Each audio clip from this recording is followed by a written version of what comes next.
Nick and I are having a tropical game night with all of our friends to let loose on the farm. It's a no-brainer to make macaroni salad, which is loved by both Midwesterners and Hawaiians. Mine is creamy and comforting and has soft noodles and crunchy celery. To get started, I have a pot of boiling water that I'm salting. And don't hold back with the salt here. You don't want a flavorless noodle. And then I'll add a pound of macaroni noodles. And I'm gonna cook these for about 2 minutes more than what the package says because I want them to be extra soft. While these boil, I'll make my dressing.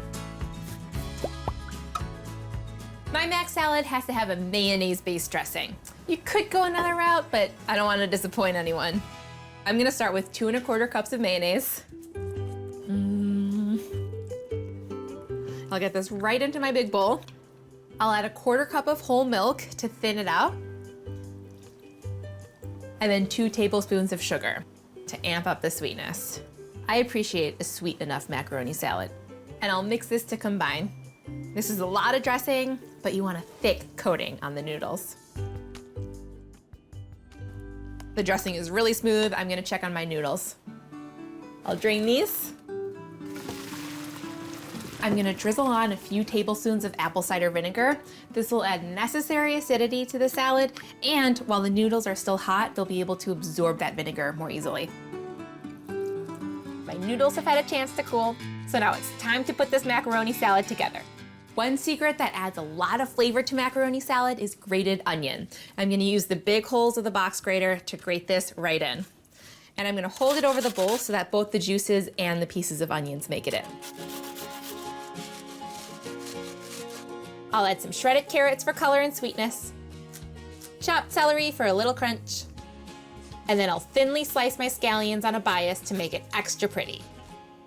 And now I'll fold in my noodles. I'll season with salt and pepper.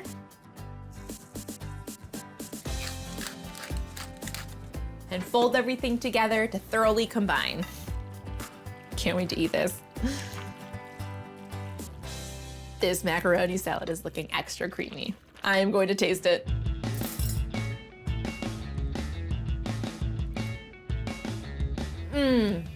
That is perfectly balanced. The sweetness of the onion and the sugar in there, and the acidity from the apple cider vinegar is great, and I love the crunch from the vegetables. Okay, I just have to plate this up. Oh yeah. For a pop of color, I'll sprinkle on my reserved scallion greens. Now this will go in the refrigerator until party time. Fingers crossed I don't eat it all before my guests get here.